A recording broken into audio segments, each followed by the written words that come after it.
SSS members and pensioners, it's me Angel. Welcome sa aking YouTube channel. Sasagutin ko tong comment ng viewer natin. Sabi niya, "Good day po ma'am.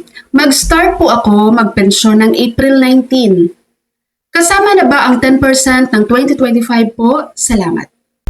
Okay, hindi ko po alam kung yung sinasabi mo na sa April ka magpensyon ay start ba yan ng iyong regular monthly pension? Kasi baka mamaya nag-18 months advance ka po, tapos sa April ang regular monthly pension mo. Or kaya naman, sa April ka palang mag-file ng iyong retirement. Ganito po ha, tingnan mo na lang kung saan ka pupasok dito.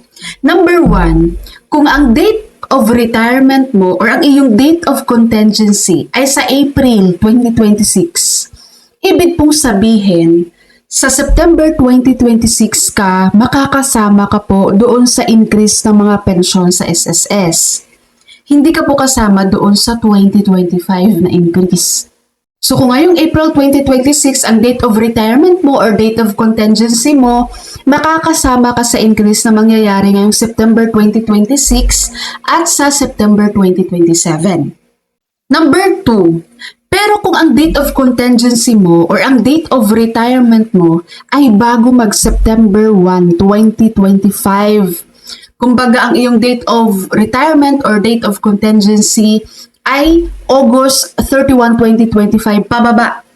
Kumbaga hindi ka makakatungtong muna doon sa September 1, 2025. Kapag ganun po, pagpasok kayo doon sa August 31, 2025 and below, makakasama ka po doon sa increase ng September 2025. September 2025, kasama ka September 2026 at September 2027. Pero kung ang iyong date of retirement or ang iyong date of contingency ay September 1, 2025 hanggang August 31, 2026, makakasama lang kayo sa increase po sa September 2026 tsaka September 2027. So, sa nag-comment po, i-check nyo lang mabuti, tingnan nyo lang mabuti kung saan kayo pasok dyan sa pinagbabanggit ko. Basta tandaan mo, kapag ang iyong date of retirement or date of contingency, pasok ka doon sa August 31, 2025, kumbaga pensyonado ka na niyan. Yan yung mga date of retirement mo, date of contingency mo. Mabubuo mo yung 3-year increase reform program sa SSS.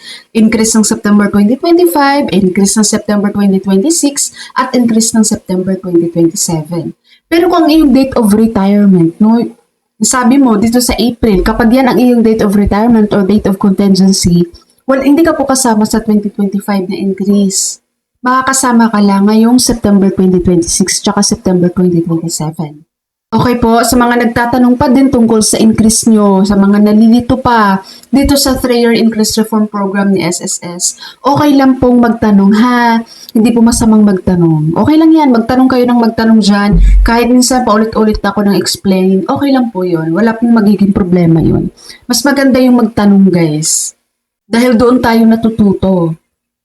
Okay, so sa nag-comment, sana nasagot ko po ng maayos ang iyong katanungan. At bago ko po end ang video na ito, sa mga hindi pa po nakabili dyan ng ating whitening lotion, RDL Papaya plus Vitamin E, at ang ating whitening body soap na si Alana from Thailand, at of course ang ating napakagandang lipstick guys. Ang link ng mga products na to, i-click nyo lang ang title ng video. Nandyan po ang link ng mga products na ito. Okay, SSS members and pensioners, that's all for my video for today. Thank you so much for watching everyone. God bless you.